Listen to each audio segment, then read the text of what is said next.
Part 7 of the engine rebuild, and not an awful lot left for this part because all that's left is just bolting the rest of the engine back together. I've already bolted the valve covers back on, but what's left is assembling the front of the engine, so all the pulleys, the alternator, the power steering pump.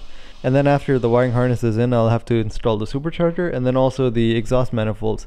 Now some of the things I'm doing in this part are going to be temporary just so I can test the engine, like bolting on the supercharger and also the exhaust manifolds, because later my plan is to move the turbos to the front, so I'll have to go with custom exhaust manifolds, move the turbos to the front, so they're going to go somewhere on the side of the engine, like somewhere over here. And then I'm going to have to get rid of the supercharger and go with another intake manifold. So those changes I'm going to be making later, but for now I'm just going to be bolting on the supercharger and going with the same exhaust manifolds just for testing, so I can test the engine to make sure everything is working. And if it does work, then yeah, I'm going to be making those changes later. So I started off by installing the valve covers. Just make sure to change the valve cover gaskets every time you replace them. These gaskets are known for leaking anyways. After every few years they start leaking and a few drops of oil just fall on your exhaust manifold and you see smoke coming out of the engine bay. But yeah, once it's installed, just torque all the bolts down to 9 Newton meters. That's the torque specification for this. After that I got to installing some of the things on the front of the engine. So I started by installing this water temperature sensor. This is a sensor that senses the temperature of the coolant. After that I installed the thermostat housing. The thermostat is what regulates the temperature of the coolant, so it opens at I think 90 degrees for these engines, so the temperature stays around 90 degrees. After that I installed the oil filter housing. Now make sure to change the rubber gasket that goes between the oil filter housing and the timing cover. And also there's two O-rings that go on the thermostat that sits right next to it. So just make sure to replace those two rubbers as well, because they are known for leaking. Like I found them leaking on both my engines. For bolting the oil filter housing back on the engine, there's just one really big bolt. It's a 46mm hex bolt, and it needs to be torqued down to 70 Newton meters. After that I bolted this part of the cooling system where the block heater sits. I'm not sure if every M113 engine comes with a block heater, but the ones I've seen here in Canada do come with a block heater. It's a useful thing for winter. People just plug in their cars and the block stays up to temperature that way. So when you come and start your car, it doesn't have to go through a whole cold start. It's already partly up to temperature. After that I installed the cam position sensor. This is to detect the position of the camshaft. Some engines will have up to 4 cam position sensors. This one just has 1. Next I installed the knock sensors. These are literally just microphones that your ECU uses to listen for knock. One is for bank 1 and the other one is for bank 2. After that I installed the crank position sensor. This actually takes a reading from a ring that goes around the flex plate, so it detects the position of the crankshaft. It's so that your engine knows when to fire the spark plugs and also the fuel injectors. Without the sensor the engine doesn't start. Next I also installed the engine mounts, or well, not the engine mounts themselves, the place where the engine mounts actually bolt onto. Now that most of the sensors and other things are actually plugged into the engine, it's a really good time to install the wiring harness. Because the wiring harness in this car does go from underneath the supercharger and behind the alternator. So it's better to install the wiring harness, or actually you need to install the wiring harness before you put in the alternator or the supercharger. So talking a bit about this wiring harness, well, Mercedes, you might know, is definitely not the best known for their wiring harnesses. In fact, older E320s with the M104 engines, they had that problem with the wiring harnesses that used to disintegrate over time and the wires used to short circuit and the engine used to die because of that. Well, these harnesses are definitely better than those ones, but they still definitely don't have the best quality of plastics and stuff, because like even if you look at these wire protectors that are over the wiring harness, like they just crack off and start breaking over time. The same with the quality of the connectors. Actually, even these connectors, they just start breaking off after some time, and that's something I've seen on every M113 engine and even M112 engines actually. They all have these brittle plastics that just start breaking over time, and same with these rubbers actually. So what I'm going to be doing to fix this is that I can't do anything about the connectors, so I'll just have to live with the connectors, that they're broken. But they will function properly, because the only thing that's broken on these connectors is the clip that holds them in. Other than that, they're still like, the rubber is fine on them, and all the rest of the stuff is fine, so they should work properly. But the only thing I'm going to be changing on this wiring harness is that I'm going to be changing these wire protectors. I'm going to be putting new ones on, and then for the other places where let's say this place where the rubber is ripping off, I'm just going to repair it with this tape. This is the same type of tape they use on these wiring harnesses, so you can see some of this tape used over here or over here. So yeah, that's just to protect the wires better, because it is a pretty good time to install this, because once this is installed in the engine, obviously it's really difficult to repair the wiring harness. So yeah, after that I just removed the old wire protectors and then slid new ones on, and then just wrapped everything in this tape. Once the wiring harness was repaired, it was time to put it in. So I started from the center of the Wii by plugging in the knock sensors and other things, and then just everything just starts falling into place. It's actually not as difficult as it seems. If you are new to this and you think you might get it wrong, you can always label each connector and each wire when you're removing it, so that when you're plugging everything back in, you know where to plug everything. After that, I put my ignition coils back on, just one Torx bolt in the middle, and it needs to be torqued down to 8 Newton meters. If you're confused about where each wire goes, there's actually a label thing on the timing cover that actually tells you where each wire for these ignition coils go. After this, I just put the alternator back on, just 2 really long bolts that hold the alternator in place. Next, I put the water pump pulley back on. There's 4 10mm bolts that hold this in place, and they need to be torqued down to 9 Newton meters. Next, I put this idler pulley back on. One idler pulley is for the supercharger belt, the other one is for the Serpentine belt. And this one needs to be torqued down to 68 Newton meters. After this, I installed the tensioner for the supercharger belt, just 2 bolts that hold this in place, and they need to be torqued down to 25 Newton meters. There's also this smaller idler pulley that's for the Serpentine belt. After that, I installed the tensioner for the Serpentine belt, also 2 bolts for this one that hold it in place, and they also need to be torqued down to 25 Newton meters. Once all of that was done, next I got to the job of installing the power steering pump. This slides in from the front of the engine, and there's 3 bolts that hold it from the front. Well, there's 2 bolts that go on the pump itself, and then 1 bolt that goes on the plastic part, the reservoir for the power steering pump. And after that, there's 2 more bolts that go from the back of the power steering pump. After this, I also put my starter in place. This is not necessary for now, but the reason I put this in is because I have to do a compression test later, and I also had to turn the engine over. So that's why I put it in. Now that the front of the engine is assembled, the next step is to bolt on the supercharger. Now the proper way for this is to use an engine jack. There's these 2 points where you can actually bolt a bracket, and the size for this is M12, so if you have an M12 bolt, it bolts right in here. And there's also this bracket at the back, so you can actually like hook this up to an engine jack and then lift the supercharger up and put it on the engine. But since I'm not going to bother borrowing an engine jack, I'll try to do this by hand, just lifting up the supercharger and putting it on myself. If you do decide to lift this by hand, just be careful with it because the supercharger is pretty heavy. It weighs around 40 kilograms. And it also needs to line up with the proper bolting points where it needs to bolt to the heads. And also make sure to slide the gaskets that go underneath this before putting it on. And once the supercharger was on, there's a few more wires that need to be connected. So at the back of the supercharger, there's the air temperature sensor and also the manifold pressure sensor. And after that, I had to connect the wires for the throttle body and for the recirculating valve. There's these long wires, and they just get tucked underneath the supercharger. There's a few more connections that need to be made on the front of the supercharger. For the supercharger clutch, and there's also this valve for the secondary air injection. But since I was using my own circuit to control the supercharger clutch, I didn't have to make that connection. And also, I'm not using the secondary air injection, that's why I didn't connect any valve over there. So the next step for me was to bolt these intercooler pipes. These are the pipes that supply coolant to the intercooler that's underneath the supercharger. Then after that, I put these things on. These are the things that usually these are the valves for the secondary air injection, but I'm not using the secondary air injection, so I don't have a vacuum line going to them. I could even like block these off, like not connect these completely and block the hole where they go. But yeah, just putting these in and not connecting the vacuum line is pretty much the easiest way to get rid of your secondary air injection system. After that, I installed these bolts that go on either side of the intake runners. These are the 10 main bolts that hold the supercharger to the rest of the engine. Some of them are hard to get to, so I used a magnet to actually drop the bolts in place and then torque them down. After that, I installed this thing that blocks off the EGR valve. Like, this is a place where on normal M113 engines you'll see an EGR valve, but on the M113K engines it's blocked off because there is no EGR. Once all of that was done, I put my oil dipstick tube back in.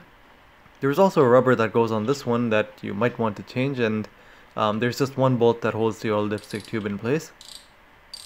After that, I got to putting my fuel injector rail back in. Now, my injectors are slightly different because these are oversized injectors. You might have noticed on the wiring harness too, I had those different adapters.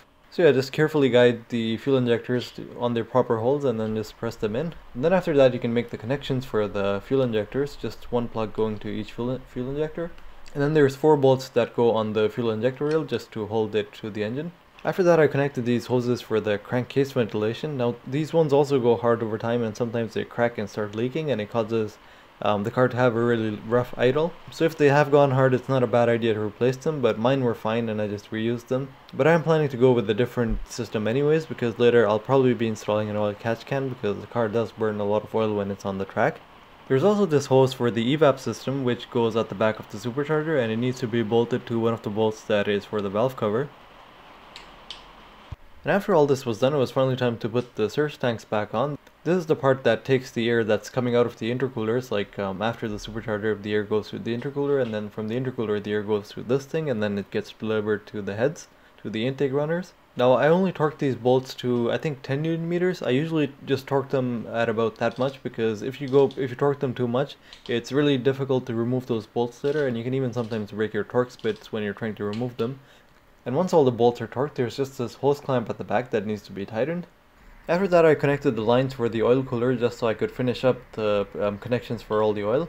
Now I had these lines modified because I was running an aftermarket oil cooler, but for now I didn't want to run an oil cooler, so I just looped the lines back to the same place so I didn't have to connect an oil cooler. And then lastly, I had to change my oil filter. Now the new oil filter does come with all the O-rings, so you need to change the O-rings every time you change the oil filter. So just remove the O-rings and slide these new O-rings on. Just put some oil on them before sliding them on. There is an extra O-ring that comes in with these oil filters. That's for a different model. Once all the O-rings are installed, just slide the filter on, and the filter does have these black lines that indicate how far the oil filter is supposed to go in. And once the filter is on, you can just put this thing back on the engine. Just make sure to torque it down to 25 Newton meters, just like it says on the cap. Now the next step is installing the Serpentine belt and also the supercharger belt. But one thing to make sure before you install the belts is just to make sure that all your pulleys are fine. You can check these pulleys just by spinning on the pulleys. Like the pulleys should spin a few rotations and then stop, just like these ones. And also make sure that they don't have any play in them. So all these pulleys are fine, but the only pulley that has a problem for my engine is this one. This is the tensioner pulley for the Serpentine belt, and you can see that like it keeps on spinning, so that's definitely a problem. This one I'll have to replace later. And also talking about these plastic pulleys, it's a really bad choice of material using plastic for a pulley. This pulley has broken on the E55. It also broke on my SL and also on the CL. So clearly, yeah, these pulleys are definitely really bad. What happens is that over time the plastic gets brittle and then it starts cracking. And sometimes you're driving the car and the pulley just breaks and the Serpentine belt just rips apart, and then you're stuck on the side of the road. Luckily for the E55, the pulley broke when it was on the driveway. Also for the SL, it broke when I was pretty close to my house. Just make sure that if you happen to have the belt apart, just inspect these plastic pulleys for any cracks, and if you see any cracking or anything on them, just replace the pulley. Don't even take the risk running it if it's cracked up or anything. For installing the Serpentine belt and the supercharger belt, there's two tensioners. This is the tensioner for the Serpentine belt, and this is the tensioner for the supercharger belt. What you need to make sure is that the tensioners are held in this position. This is the untensioned position where they will not be adding any tension on the belt. So what you need to do is you need to put a 17mm socket over here, and then you need to turn this tensioner counterclockwise so it can like loosen any tension on the belt, and then you need to put an Allen key over here. There's a hole where the Allen key fits into. And once the tensioner is in this position, it wouldn't be adding any tension on the Serpentine belt, so it will make it really easy for you to install the belt. So yeah, after that, just install the Serpentine belt in its proper location. And once it's installed, just remove that Allen key from the tensioner, and then the tensioner should start putting tension on the belt. Now my Serpentine belt might look a little different because I have my air conditioner compressor bypassed. If you do bypass the air conditioner compressor, make sure to go with a smaller belt. And also you'll need to grind away this part of the engine just by a little bit so the belt doesn't scrape against it. After that, just turn the engine by hand for a few rotations and just make sure that the Serpentine belt stays in all its proper grooves. Next, I had to install the supercharger belt, which is the exact same thing as installing this one, but it's simpler since there's less pulleys. So yeah, just guide the belts around the pulleys, and then use a 17mm spanner on the tensioner to move the tensioner and take the Allen key out, and then the tensioner should start putting tension. And then once again, just spin the engine a few rotations and make sure that everything is spinning fine. Now that the belts are in place, next what I have to do is I have to fill the engine up with oil. The thing I use for measuring how much oil I'm filling in is this dipstick. This is the part number of the dipstick. Because these engines don't really come with an oil dipstick, so you need one of these to actually check the level of oil. I'll show you the method in a second. I'm guessing this engine is going to take 10 liters of oil because after a complete rebuild, obviously, everything is dry inside the engine. Usually after an oil change, it takes anywhere from 8.5 to 9 liters of oil. Talking about what oil I'm using, I usually stick with a 50 weight or a 60 weight for this car. 60 weight is a little harder to find over here. That's why I usually just go with the 50 weight. So for tracking or whenever you're driving your car hard, you do need a thicker oil to provide your engine that extra protection. And also usually doing an oil change like after every track day or every 2 track days. And even after monitoring the oil pressures on my SL, what I found out was that first I was putting 40 weight in that car. 40 weight is what the dealers recommend. I think 40 weight is good for new cars, like when the car is fairly new. But as the car ages, I think it's definitely better to go with the 50 weight, because when I moved that car from a 40 weight to a 50 weight, I saw a big difference in oil pressures. Like on 40 weight, at idle, the car was staying at somewhere under 20 psi. And after moving to a 50 weight, now it stays at 25 psi even at idle. Now I've filled 8.5 liters of oil in my engine. That's the amount that the service manual says you should fill in after an oil change, but obviously this is not an oil change. I've done an entire rebuild, so I'm guessing I'm going to need a bit more than that. But just to show you guys how to check the oil level on these cars. So first thing I've done is I've jacked the back of the engine stand up so the engine is perfectly flat.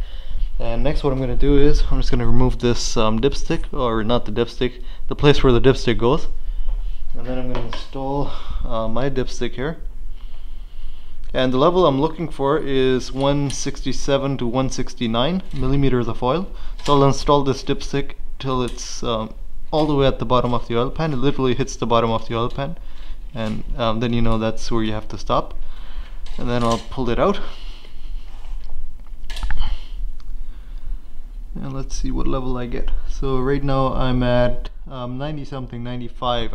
I guess, yeah, that's around 95. So that's fairly low. Now part of the reason why the measurement might be low right now is because the engine is cold. This reading is for an engine that's at operating temperature. But first what I'm going to do is I'm just going to turn the engine over just to get the oil to circulate all around. And that might cause a change in oil level, because then the oil will actually go to the oil filter, the heads and everything else. For cranking the engine when the engine is still on an engine stand, what I've done is I have a battery over here. And the way I've connected it is that the ground just goes to the engine, so it's grounding the entire engine, and the positive 12 volts is going to this part. Well, this is the same part that it supplies 12 volts to the starter motor and to the alternator. It's not connected to the alternator right now because I don't need the alternator, but yeah, this I've just connected a positive 12 volts so you can supply that to the starter. And I've disconnected this cable. This is a cable that usually goes to your ECU, from which it gives the starter the signal when to start the car. And all I'm going to do is I'm just going to give it that signal myself. So I have this wire connected to 12 volts, and when I connect 12 volts to this part, the engine should start, like the starter should start cranking the engine. So I can show you that.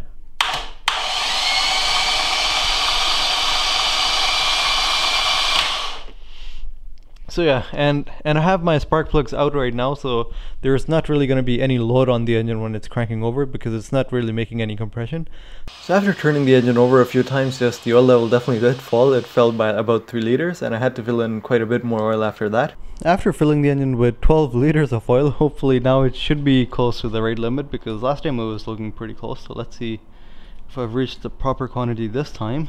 One thing I forgot to mention last time was when you put the dipstick in, also make sure to look at these numbers that are on top of the dipstick. So when you put the dipstick in all the way, the number that says 780 should line up with the top of the dipstick. That means that the dipstick has gone in all the way. Well, 780 is a number for the E55. Different models might have different length tubes, so like the number, the oil level, and also this number should be different for all other models. Okay, so the quantity this time is at 150, so I'm still low, so I'm still less than how much I need. The proper level I need is 169, so I'm guessing I still need another liter or a liter and a half of oil to fill the engine up to the proper level. But what I'm going to do is I'm not going to fill that oil right now, because I know that when the engine gets up to temperature, the oil level will go up, and this value 169 is for when the engine is warm. So because the engine is cold right now, what I'm going to do is I'm just going to leave the oil quantity at this right now, and I'll wait for when I actually start the engine and get it up to temperature to fill in that extra liter or whatever it is, because the bare minimum amount, by the way, is 137, so I know I'm above that, so there shouldn't be any trouble like starting the engine with this much oil. But yeah, pretty surprising how much oil this engine took, like 12 liters of oil, and it still hasn't reached the proper mark, so I'm guessing it's going to take 13 or maybe even more. But yeah, anyways, the next step for me is that I'm going to do a quick compression test. That's why I don't have half my plugs plugged in right now. After doing the compression test, then I'll probably find a way to start the engine. But that's all going to be for the next video. I'm going to leave the testing and actually like starting the engine for the next video, which hopefully is going to be the final part of this rebuild. So yeah, that's it for this video, but a lot more stuff coming up for the next few weeks. The next video is going to be about starting up this engine and getting it working. And then right after that, I'm going to be moving with making custom exhaust manifolds and moving the turbo to the side of the engine because I want to bring the turbo to the front, and then getting rid of the supercharger and replacing it with either a custom manifold or maybe going with the manifold from the M113. I haven't decided on which intake manifold I'm going to be going with, but whatever I decide, you guys will get to see that too. And after that, I'm planning a whole new project for next year. That's going to be an extremely cool project. I'm working on a design and I'm almost done with it, so you guys will probably get to see it in the next few weeks. So yeah, definitely try to stay tuned for all that. And yeah, for now, thanks for watching, and hopefully see you guys in the next video.